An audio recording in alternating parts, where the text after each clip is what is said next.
கருணை கடலாம் காதர் வலியின் காரண சரிதம் கேளுங்கள். கருணை கடலாம் காதர் வலியின் காரண சரிதம் கேளுங்கள். அருமை நாதர் ஷாஹுல் ஹமீதொலி அற்புத சரிதம் கேளுங்கள். அற்புத சரிதம் கேளுங்கள். கருணை கடலாம் காதர் வலியின் காரண சரிதம் கேளுங்கள்.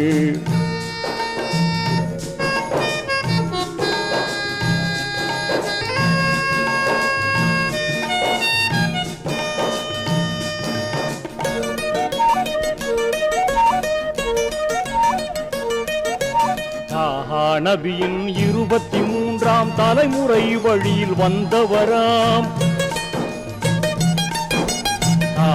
நபியின் 23ஆம் தலைமுறை வழியில் வந்த